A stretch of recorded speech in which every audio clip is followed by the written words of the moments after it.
Princess Lyra of the Starwood Realm had lived for over 3 centuries in her crystalline palace that floated among the clouds of her homeworld, and during all those years she had never once been surprised by anything or anyone because her people, the ancient elves, had seen everything the galaxy had to offer, and nothing remained that could shake their calm existence. The palace itself was a marvel of architecture that defied the basic laws of physics as humans understood them, because it existed partially in another dimension, where time moved differently and space bent according to the will of those who had built it thousands of years ago, when the elven civilization was at the peak of its power and influence across dozens of star systems. Lyra spent most of her days walking through the endless corridors with her 2 dragons, Ember and Frost,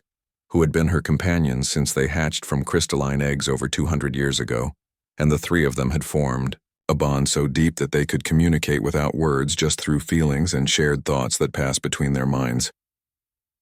Ember was a magnificent creature whose scales shimmered with every shade of red, from deep crimson to bright orange, and when she moved, her body seemed to be made of living flame that danced and flickered with an inner heat that could melt through solid steel if she wished it, though she never used her power for destruction because the elves had taught their dragon companions to value life above all else.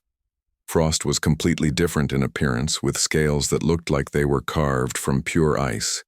that reflected light in rainbow patterns, and her breath could freeze the air itself into crystals that hung suspended in space before slowly falling to the ground like snow. And despite her cold exterior, she was actually the more playful of the 2 dragons, and often performed aerial acrobatics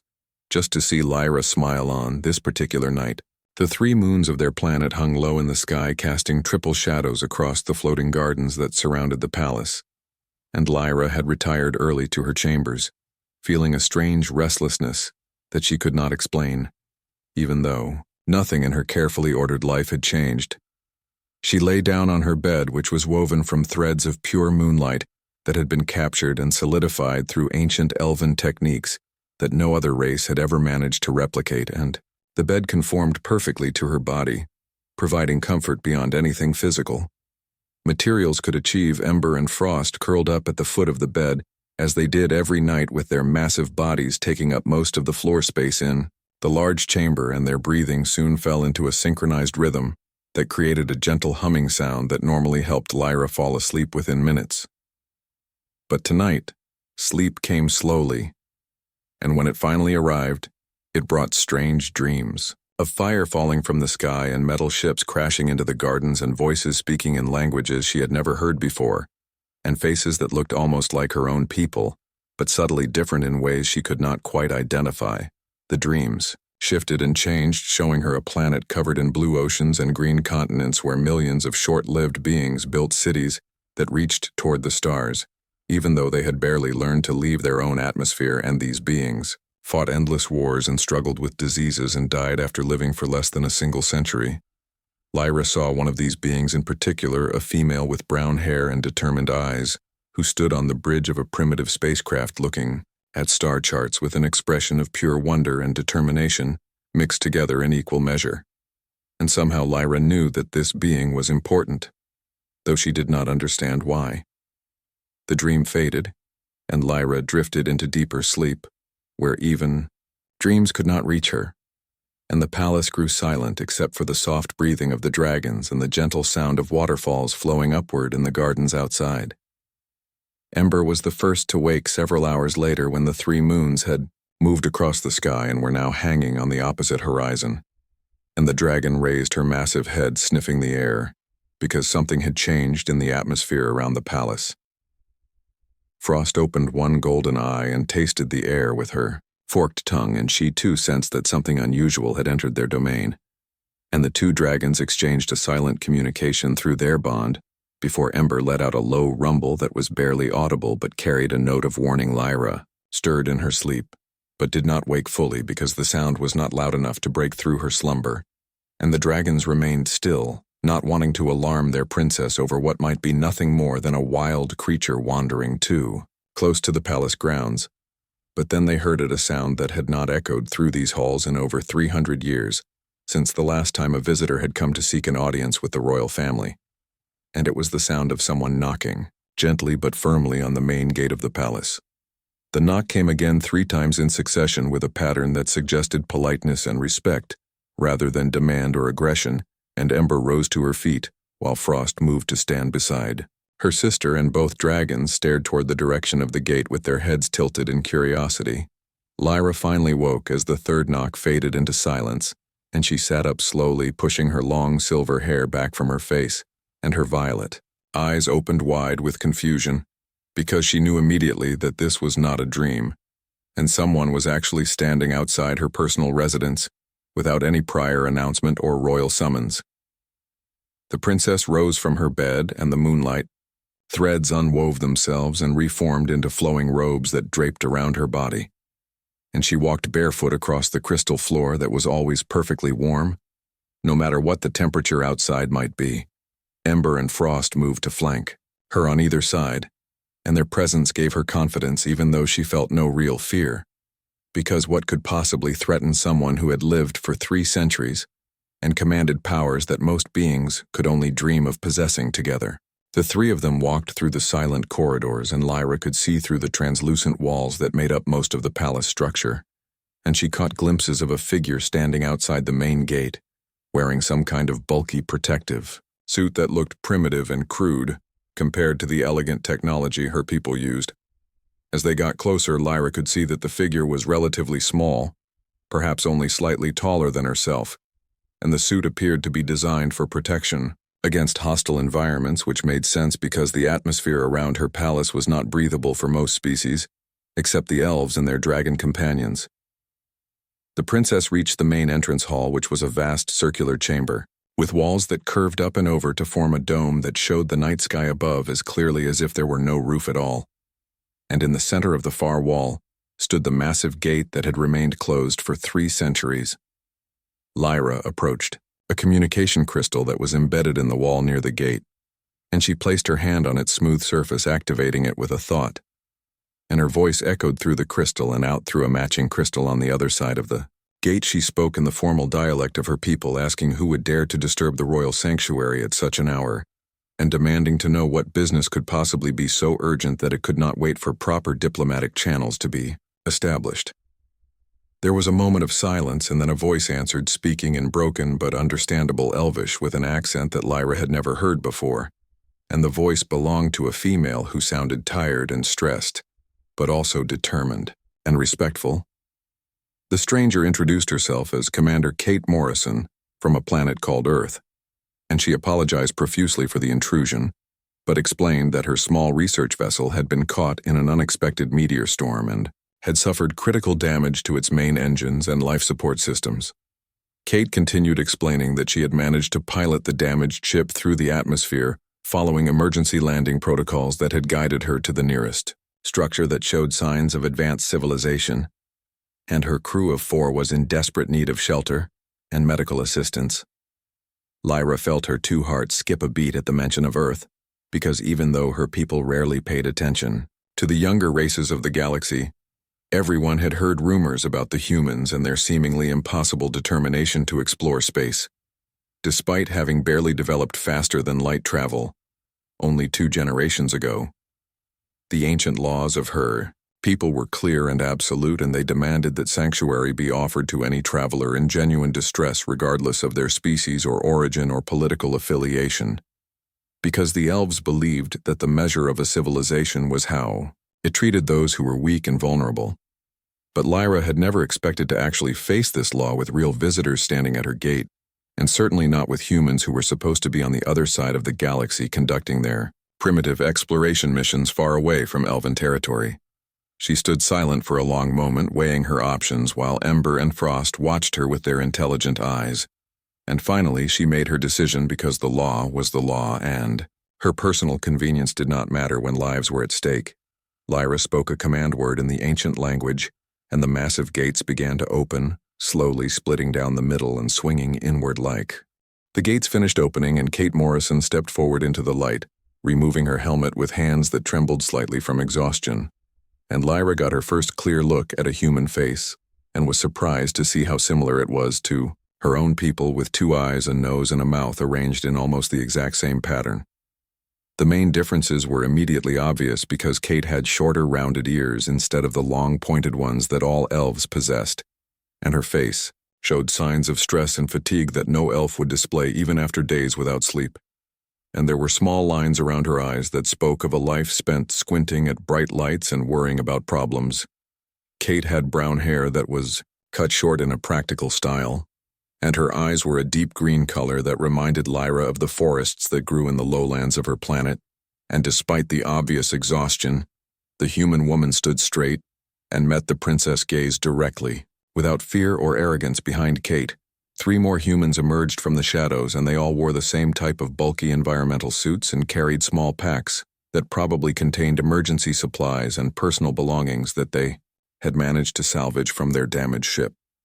The first was a woman who introduced herself as Dr. Lisa Chang, and she had black hair pulled back in a tight bun and wore glasses that seemed to be an older style of vision correction rather than the advanced optical implants that most spacefaring races used, and she carried a medical kit that looked well used and carefully maintained.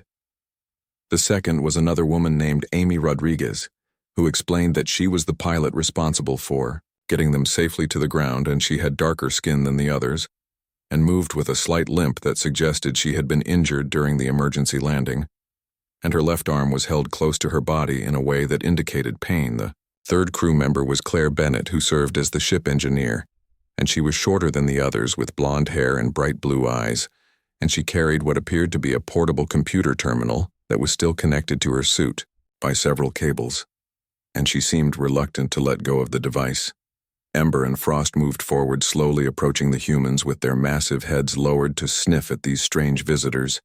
and Kate held very still while the Crimson Dragon examined her from head to toe with hot breath that made the air around them shimmer.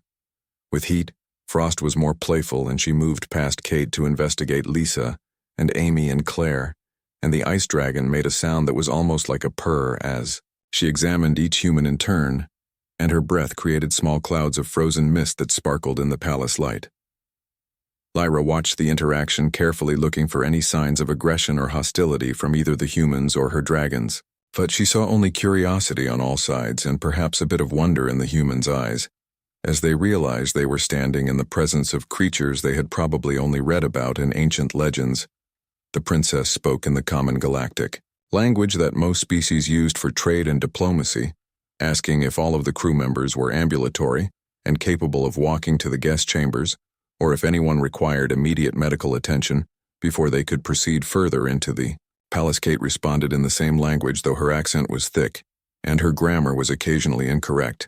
and she explained that Amy had sustained burns to her left side during the landing, when a plasma conduit ruptured near the pilot station, and Lisa had already administered basic first aid, but the pilot needed proper treatment. Soon Lyra nodded and gestured for them to follow her deeper into the palace, and she led them through corridors that seemed to shift and change as they walked because the building existed in multiple dimensions simultaneously, and the path one took depended on where one wanted to go, rather than following any fixed architectural layout. The humans gasped and stumbled occasionally as the floor seemed to move under their feet, and the walls curved in directions that should not have been possible according to normal three-dimensional geometry. And Claire kept looking at her portable terminal as if trying to make sense of the readings her instruments were giving her. They passed through a garden that existed entirely indoors, where crystalline spheres containing entire ecosystems floated in midair, and waterfalls flowed upward from pools on the floor to disappear into mist near the ceiling, and trees grew with their roots reaching toward the sky while their branches stretched down toward the ground. Lisa stopped completely to stare at one sphere that contained what appeared to be an entire ocean, complete with waves and schools of fish, swimming through water that should have spilled out everywhere but remained perfectly contained within its invisible boundary. And the doctor reached out tentatively to touch the sphere surface. Lyra smiled for the first time since the humans arrived, and she explained that the spheres were teaching tools created by her ancestors to help young elves understand that reality was far more flexible than most beings realized, and that the universe operated according to rules that were much stranger than simple physics. They continued walking, and Kate asked questions about the palace and the elven civilization, and Lyra found herself answering more freely than she had expected, because there was something about the human commander honest curiosity that made it easy to talk to her. The princess learned that Kate and her crew were part of an exploration mission that had been traveling for 6 months, mapping star systems that had never been visited by humans before, and they had been specifically instructed to avoid contact with advanced civilizations until humanity had more experience with interstellar diplomacy. The meteor storm had appeared without warning because their primitive sensors had failed to detect the debris field until it was too late to avoid it completely, and Kate had made the split-second decision to dive into the nearest planet's atmosphere rather than risk being torn apart in open space. Amy had performed miracles at the controls, keeping the ship stable enough to land despite having lost most of their maneuvering thrusters, and the main engine was completely offline and would require extensive repairs before the vessel could fly again, and possibly replacement parts that they did not have and could not manufacture with their limited equipment. Claire had managed to keep life support running long enough for them to reach the surface, but the ship was now in what she called emergency power mode, with only enough energy left to maintain minimal atmosphere for perhaps another 2 days before everything shut down completely. The fourth crew member Kate mentioned almost as an afterthought was a young technician named Betty White, who had been knocked unconscious during the landing and was still aboard the ship in a medical stasis pod that would keep her stable, but could not provide any actual healing. Lyra felt a wave of sympathy for these travelers who had come so far from their home only to face disaster in a strange system, and she increased her pace, leading them toward the medical wing of the palace where her own healing crystals could provide treatment far beyond what human medicine could offer. They entered a large circular chamber that glowed with soft blue light, and the walls were lined with shelves holding hundreds of crystals of different sizes and colors. And in the center of the room stood a platform that looked like it was made from solidified water. The princess gestured for Amy to lie down on the platform, and the pilot hesitated for a moment before Kate nodded encouragingly, and Amy carefully removed her suit jacket and shirt, revealing the burns that covered the left side of her torso from her ribs up to her shoulder. Lisa moved forward immediately to examine the injuries, and she made a soft sound of concern because the burns were clearly more severe than she had first thought, and without proper treatment, Amy would likely develop serious infections and possibly lose function in her left arm. Lyra selected 3 crystals from the shelves, and she placed them around Amy's body in a triangular pattern, and then she placed both hands on the largest crystal and closed her eyes and began to sing in a language so old that no one alive except the elves even remembered it existed. The crystals began to glow brighter and brighter, and a field of energy formed around Amy's body, and the humans watched in amazement as the burned skin began to heal before their eyes, and new tissue grew to replace what had been damaged, and within minutes the injuries that should have taken months to heal had vanished completely. Amy sat up slowly, touching her side with wonder and disbelief, and she looked at Lyra with tears in her eyes and tried to thank the princess. But words seemed inadequate to express what she was feeling, and Kate and Lisa and Claire simply stared in shocked silence. Lyra felt a moment of satisfaction at their reaction, because it had been so long since anything she did had impressed anyone, and she realized that she had missed the feeling of being able to help others in meaningful ways, rather than just existing as a figurehead for her people. Ancient traditions, she told Kate that they would need to retrieve the 4th crew member from the ship and bring her to the palace for healing, and she also offered to examine their vessel to determine what repairs would be needed to make it space-worthy again. Kate agreed immediately, and Claire volunteered to go back to the ship with Lyra to show her the damage and explain what had happened to their systems, and the princess agreed and told Ember to accompany them while Frost stayed to guard the other humans. Lyra and Claire walked through the palace gardens toward the location where the damaged human ship had come to rest, and Ember followed close behind them with her massive wings folded against her sides and her crimson scales reflecting the light from the 3 moons that still hung in the sky. The gardens were extensive, covering several square miles of floating platforms that were connected by bridges made of solidified light, and Claire kept looking around with wide eyes, trying to take in all the impossible things she was seeing, and occasionally she would stumble because she was paying more attention to her surroundings than to where she was walking. The engineer asked dozens of questions about how the palace functioned and what kind of power source could possibly maintain structures that defied basic physics, and Lyra tried to explain that the elven technology was based on manipulating the fundamental energy fields that existed beneath normal reality. Claire pulled out her portable terminal and began taking readings of everything around them, and she muttered to herself about energy signatures that should not be possible, and spatial distortions that her instruments could barely detect, and power outputs that exceeded anything humanity had ever achieved by several orders of magnitude.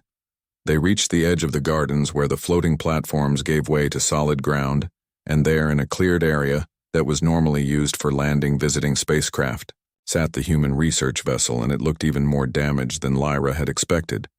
The ship was roughly cylindrical in shape, perhaps 50 meters long and 15 meters in diameter,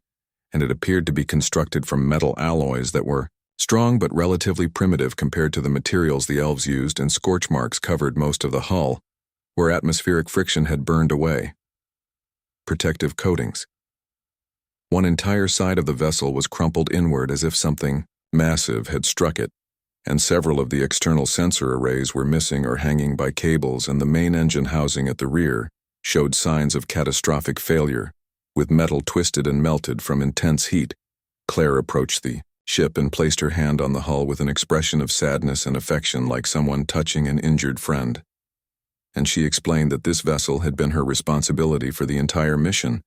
and she felt personally responsible for not being able to protect it from the meteor storm. Lyra assured her that no one could have predicted or prevented what happened, and that the important thing was that the entire crew had survived, and the ship could be repaired given time and proper resources. And Claire looked at her with hope and skepticism mixed together in equal measure. The princess circled the vessel slowly, examining it from every angle, while Ember sniffed at the damaged sections and made small sounds of curiosity. And Lyra could see that the structural damage was severe, but not irreparable, and the main challenge would be replacing the engine components that had been completely destroyed. Claire activated a control panel near the airlock, and the outer door opened with a hiss of equalizing pressure, and they stepped inside the ship, and Lyra had to duck slightly, because the corridors were built for human proportions and were shorter than what she was used to in her palace. The interior was cramped and utilitarian, with exposed conduits running along the walls and ceiling, and everything was designed for function rather than beauty, and the lighting was harsh and artificial compared to the soft, natural glow that filled elven structures they made. Their way to the bridge, where multiple display screens showed various system status reports, and most of them were flashing red warnings indicating critical failures, and Claire sat down at her station and began typing commands to pull up detailed diagnostics. Lyra stood behind her watching the scrolling data, and even though the human writing system was different from her own, she could understand the basic meaning through the universal translation protocols that all advanced species used, and she could see that the damage was even more extensive than what was visible from outside. The main engine core had cracked during the emergency landing and was leaking radiation that would be fatal to humans with prolonged exposure, and the navigation systems were completely offline, and the communications array had been sheared off during atmospheric entry, and 3 of the 4 life support processors were operating at minimal capacity. Claire explained that even if they had all the necessary parts, it would take weeks to repair everything, and they did not have the facilities or equipment to manufacture replacement components for the most critical systems, and without faster-than-light capability, they could not call for help. From human space, Lyra asked to see the crew member who was in stasis, and Claire led her to a small medical bay, where Betty White lay in a transparent pod that maintained her vital signs at minimal levels, and the young woman looked peaceful, as if she were simply sleeping rather than being kept barely alive by machines. The princess examined the stasis pod, and she could see that it was a clever design that used cold and reduced metabolism to preserve life, but it could not heal injuries or cure illnesses, and Betty had suffered a severe concussion and possibly internal bleeding that needed proper treatment. Soon Lyra placed her hand on the pod surface and reached out with her senses to examine the unconscious woman, and she could feel the damage to Betty's brain and the swelling that was putting pressure on critical areas, and without intervention, the young technician might never wake up or might suffer permanent cognitive impairment. The princess made a decision, and she told Claire that they would bring Betty back to the palace immediately and use the healing crystals to repair the damage before it became irreversible. And Claire looked relieved and grateful and helped Lyra disconnect the stasis pod from the ship. Power Supply Ember had been exploring the ship on her own, and she returned to report through their mental bond that she had found the cargo bay, where the humans kept their supplies and scientific equipment, and the dragon seemed particularly interested in something she had discovered there. They carried the stasis pod between them with Claire at one end and Lyra at the other, while Ember led them to the cargo bay, and when they arrived, the princess saw what had captured the dragon attention, and it was a collection of sample containers holding specimens from various planets. The crew had visited. One container held stones that glowed with internal light, and another held frozen samples of alien plant life, and a third held what appeared to be a small creature preserved in some kind of clear gel.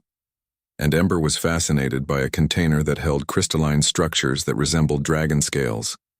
Claire explained that these were all carefully documented samples that were supposed to be delivered to Earth research facilities once the mission was complete,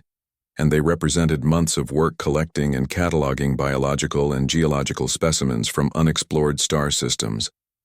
Lyra was impressed by the humans' dedication to scientific knowledge, and she suggested that they move all the valuable samples to the palace for safekeeping while the ship was being repaired, and Claire agreed immediately because the ship-failing power systems could not guarantee proper storage conditions for much longer.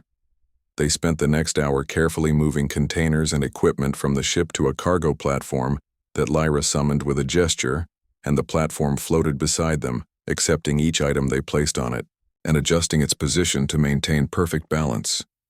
When everything valuable had been secured, they returned to the palace with the stasis pod and all the samples, and Ember walked beside them making happy sounds because she had enjoyed exploring the strange human ship and discovering all the interesting objects it contained. Back in the medical chamber, Kate and Lisa and Amy were waiting anxiously, and Kate rushed forward when she saw the stasis pod, and she looked down at Betty sleeping, face with obvious concern, and asked if there was anything that could be done to help her. Lyra assured her that the healing crystals could repair the damage,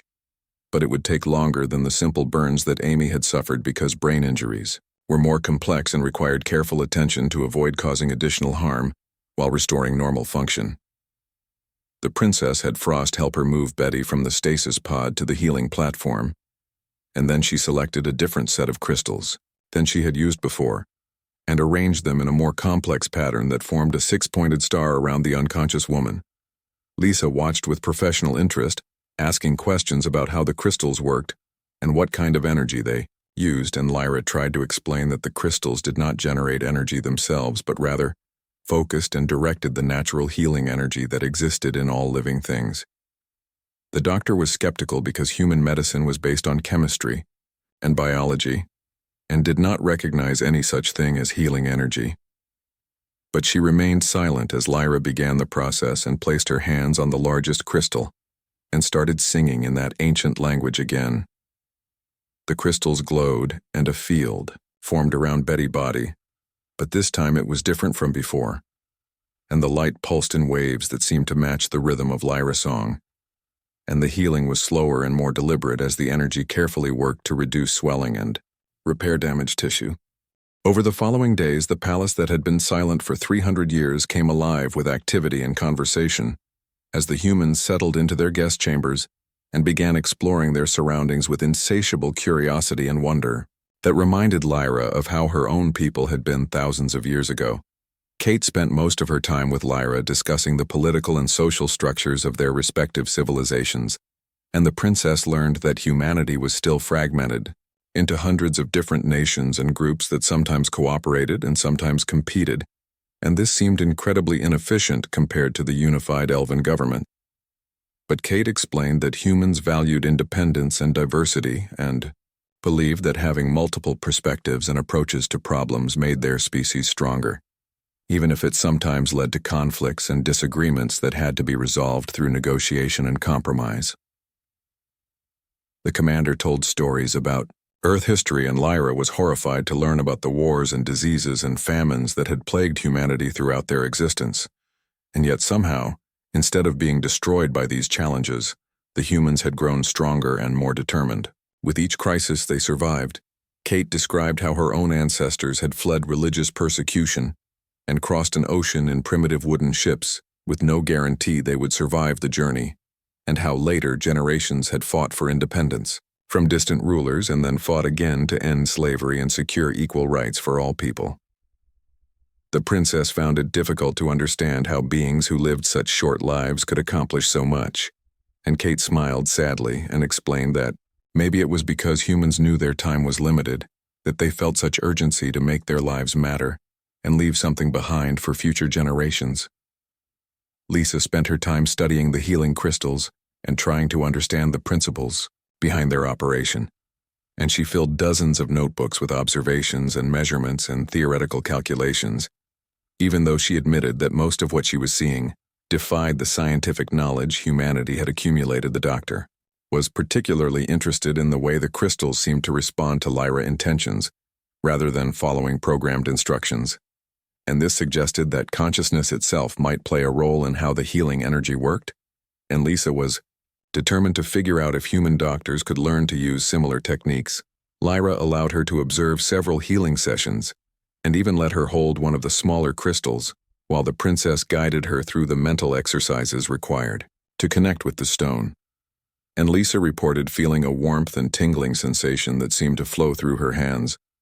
The doctor could not actually activate the crystal on her own,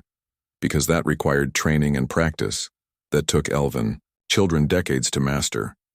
But the fact that she could feel anything at all suggested that humans had latent abilities they had never developed, because their civilization had focused on technology rather than inner development. Amy recovered completely from her burns and spent most of her time with Ember learning about dragonflight and aerodynamics, and the pilot was fascinated by how the massive creatures could maneuver with such grace and precision despite having wings that seemed too small to support their body weight according to standard physics. Ember enjoyed the attention and began performing aerial displays for Amy, showing off complicated maneuvers that involved flips and rolls and sudden changes in direction that should have been impossible at the speeds she was traveling, and the pilot took careful notes trying to understand the principles involved. The dragon explained through the mental bond she shared with Lyra that flight was not just about physical wings pushing against air, but also about understanding the energy flows that existed in the atmosphere and using them to support and propel oneself, and this was something dragons learned instinctively, but could not easily explain in words. Claire spent every waking hour working on plans to repair the damaged ship, and she had converted one of the palace rooms into a makeshift workshop filled with tools and components that Lyra had provided, and the engineer was constantly sketching designs and running calculations on her portable terminal. The princess offered to simply rebuild the ship using elven technology, but Claire politely declined, explaining that human regulations required them to use human-made components for safety and compatibility reasons, and besides, she felt a personal responsibility to fix what had been broken. Under her care, Lyra respected this decision, even though it seemed inefficient, and she instead offered to provide materials and fabrication facilities that would allow Claire to manufacture the replacement parts she needed, and the engineer accepted gratefully, and soon had several assembly devices working on producing new engine components. Betty had recovered fully from her concussion, and she was perhaps the most enthusiastic of all the humans about exploring the palace and learning about elven culture, and she followed Lyra everywhere, asking endless questions about history and art and philosophy and technology. The young technician was particularly interested in the way elven society had eliminated poverty and crime and disease through a combination of abundant resources and social programs that ensured everyone had what they needed to live a fulfilling life. Lyra tried to explain that this had only been possible because her people had learned to manipulate matter and energy at fundamental levels, so they could create anything they needed without depleting natural resources, and also because elves lived for thousands of years, so they took a very long-term view of consequences. Betty argued that humans could achieve similar results if they worked together and shared resources more fairly, and Lyra gently pointed out that the young woman was describing an ideal that many human civilizations had tried and failed to achieve because short-term thinking and self-interest always seemed to interfere. Frost had become particularly attached to Betty and followed the technician everywhere, and at night the ice dragon would curl up outside Betty's room and refuse to move until morning. And the young woman seemed delighted by this attention, and spent hours brushing the dragon's scales and talking to her about everything and nothing. The dragons had always been good judges of character, and their acceptance of the humans told Lyra more than any words could about whether these visitors could be trusted, and both Ember and Frost seemed genuinely happy to have new companions in the palace after centuries of quiet isolation. Evening, Kate asked Lyra to tell her about elven history, and the princess took them all to the great library, which was a vast circular chamber with walls that stretched up higher than the eye could see, and shelves that contained not books but crystalline records that held entire civilizations' worth of knowledge. The humans stared in awe at the sheer scale of the collection, and Kate asked how many records were stored here, and Lyra admitted she did not know the exact number, but estimated it was somewhere in the billions because her people had been recording knowledge for over 50,000 years. She selected a crystal and placed it in a reading device, and holographic images appeared in the air, showing the early days of elven civilization when they had been simple hunter-gatherers living in forests and struggling to survive like any other primitive species. The images showed the slow development of agriculture and writing and mathematics, and eventually the discovery of the energy fields that allowed them to manipulate reality itself. And this had been the turning point that transformed them from ordinary beings into something far more powerful. But the images also showed the wars that had followed as different elven factions fought for control of this new power, and entire continents had been devastated before wisdom finally prevailed, and they established the laws and traditions that had brought peace for the last 30,000 years. Kate asked what had caused them to finally stop fighting, and Lyra explained that it was the realization that with their advanced abilities they could destroy themselves completely and utterly, and once they truly understood how close they had come to extinction, they chose a different path. The princess showed them other records from alien civilizations that the elves had encountered over the millennia, and some of these species still existed while others had vanished, leaving behind only ruins and warnings about the dangers of unchecked ambition and pride.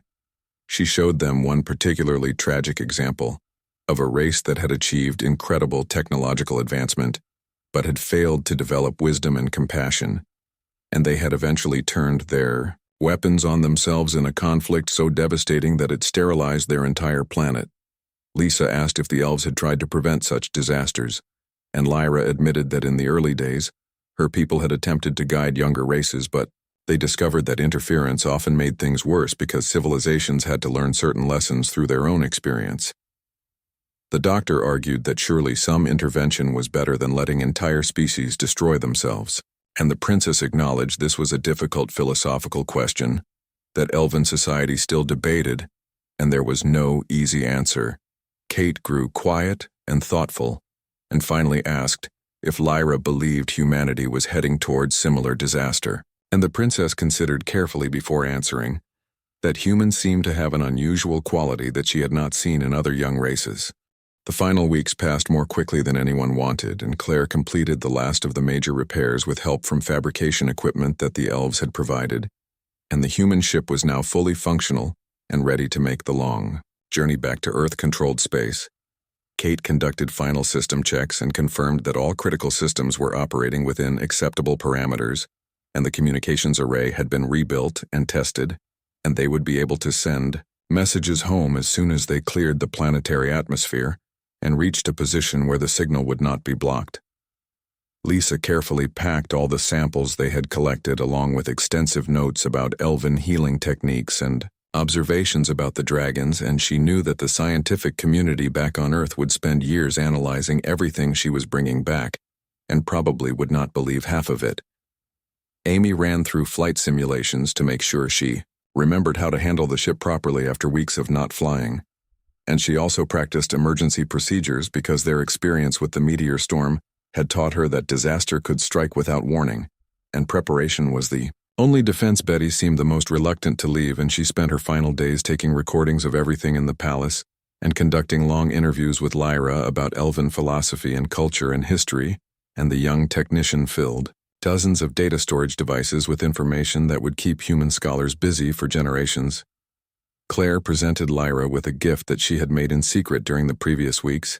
and it was a small holographic projector that contained images and videos of Earth showing mountains and oceans and cities and forests, so the princess could see what the human homeworld looked like. The engineer explained that she knew it was a humble gift compared to everything the elves had done for them, but she wanted Lyra to have something to remember them by, and the princess was deeply touched by the gesture and promised to treasure it. Kate organized a formal farewell dinner on their last evening, and the humans prepared food from their emergency rations that represented various Earth cultures, and they tried to explain the significance of each dish and why it was important to their respective heritages. Lyra and her dragons attended the dinner, and the princess found the human food interesting if somewhat bland compared to what she was used to, but she appreciated the effort and the symbolism behind sharing a meal together. One final time. During the dinner, Kate made a short speech thanking Lyra for her hospitality and generosity and acknowledging that the princess had saved their lives when she could have easily turned them away. And the commander expressed hope that this first contact would lead to stronger ties between humans and elves in the future. Lyra responded by saying that the humans had given her something far more valuable than they realized because they had reminded her that the universe was still full of wonder and possibility, and that even beings as ancient as elves could learn new things from younger species. The princess admitted that before their arrival, she had been drifting through life without purpose or passion because 3 centuries of peace and stability had made everything seem predictable and routine. But the humans had shown her that there was still adventure to be found and challenges worth facing. Betty started crying and tried to apologize for being emotional, but Lisa and Amy both had tears in their eyes as well, and even Kate looked suspiciously misty, though she tried to maintain her professional composure, and Lyra felt her own eyes watering, which had not happened in over a century. Frost made sad sounds and nuzzled Betty, who hugged the dragon neck and whispered promises to come back someday and visit, and Ember moved close to Amy and allowed the pilot to lean against her warm scales while they both contemplated the upcoming separation. The next morning came too soon, and the humans suited up and gathered their equipment and made their way to where the ship sat ready for departure, and Lyra walked with them trying to memorize every detail of their faces and voices, because she knew memory would have to sustain her through the long years ahead. Claire did a final walk-around inspection of the ship exterior and declared everything ready for flight, and Kate opened the airlock, and they began loading their gear aboard, and each of them paused to look back at the palace and the gardens and the dragons. One last time. Betty was the last to board, and she ran back to hug Lyra despite the awkwardness of the environmental suit, and the princess held her gently and told her to be brave and to keep asking questions, and to never stop being curious about the universe. The young technician promised she would, and then she ran to the ship and climbed aboard, and the airlock closed behind her with a solid thunk that seemed to mark the end of something beautiful and the beginning of uncertainty. The ship engines powered up, and the vessel lifted slowly off the ground, and Kate's voice came through the communication crystal, thanking Lyra one more time and promising to send messages once they reached human space, and the princess acknowledged and wished them safe travels. The ship rose, higher and higher until it was just a bright point of light against the sky, and then it accelerated and vanished into the atmosphere, and Lyra stood watching the empty space where it had been, and felt a profound sense of loss. Ember and Frost moved to stand beside her, and the 3 of them remained there for a long time, saying nothing, because there was nothing to say, and eventually they turned and walked back to the palace, which suddenly seemed very large and very empty. Days passed, and then weeks, and Lyra tried to return to her normal routine, but everything felt different now, and she found herself constantly thinking about the humans and wondering if they had made it safely home, and if they were telling others about their experience. The HFY palace, which had been a place of peace and contentment for so long, now felt more like a prison, and the princess realized that her encounter with Kate and her crew had fundamentally changed her perspective, and she could no longer be satisfied with a life of passive observation. She began studying human culture more seriously, using the recordings and information that Betty had left behind, and she was amazed by the complexity and diversity of human civilization, and by the incredible achievements they had accomplished despite their short lifespans and limited technology. Lyra started attending the council meetings where elven leaders discussed policy, and she argued that they should establish formal diplomatic relations with humanity and share some of their knowledge and technology to help the younger species avoid the mistakes that other races had made. The council was skeptical and argued that humanity was too young and too volatile, and that interference would likely do more harm than good. But Lyra persisted and pointed out that the ancient laws required them to help travelers in distress, and that humanity was essentially traveling through dangerous territory without proper guidance. After much debate, the council agreed to send an ambassador to Earth once Kate and her crew returned home and reported about their encounter. And this decision represented the first significant change in elven foreign policy in over 1,000 years. Months passed, and Lyra waited anxiously for news, and finally a message arrived through the deep space communication network, and it was from Kate reporting that they had made it safely back to Earth, and that her government was very interested in establishing contact with the elves. The commander included personal messages from all the crew members, and Betty had sent what appeared to be a complete documentary about their time on the elven planet, and Lisa had forwarded preliminary research papers about healing crystals, and Amy had sent flight data and analysis about dragon aerodynamics. Kate also mentioned that she had been promoted and given command of a new mission that would focus on building relationships with advanced species, and she asked if Lyra would be willing to serve as humanity's first official contact with elven civilization. The princess immediately sent back an affirmative response and began preparing for the arrival of human diplomats, and she felt the excitement and nervousness that she had not experienced since she was a young elf still learning about the universe. She commissioned the construction of a proper landing facility for human ships, and she established guest quarters that would be more suitable for species that did not share elven abilities to manipulate space and time, and she even arranged for translation devices that would make communication easier. Ember and Frost seemed to sense her renewed energy, and they became more playful and active as well, and the palace began to feel like a home again, rather than just a beautiful cage. When the human diplomatic ship finally arrived 6 months later, Lyra was waiting at the landing pad with an honor guard and official welcome ceremony, and Kate emerged from the ship wearing a formal uniform and carrying credentials that identified her as Earth ambassador to the elven worlds. Behind her came a delegation of human officials and scientists and cultural experts, and they all stared in wonder at the impossible architecture and the floating gardens and the two dragons who watched over everything with intelligent golden eyes. Kate and Lyra embraced as friends rather than as representatives of their governments, and the princess felt tears of joy because she had not realized until that moment how much she had missed these strange short-lived beings who had reminded her what it meant to truly live.